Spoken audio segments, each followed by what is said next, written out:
আজকে বানাবো পুঁই শাক। পুঁই শাকটা কেটে নেব। গাছের পুঁই শাক, এটা হচ্ছে লাল পুঁই শাক। শাকটা কেটে নিয়েছি, এর ভালো করে কেটে নেব।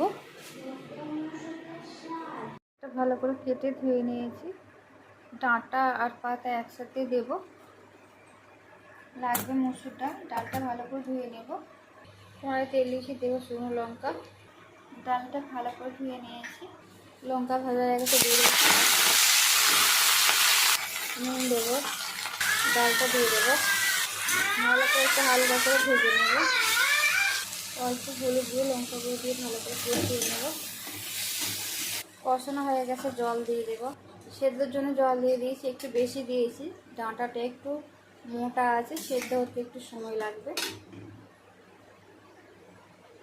হয়ে গেছে, নামিয়ে নিয়েছি, কিন্তু বেশি ঝোল ঝোল হবে না, একদম হালকা একটু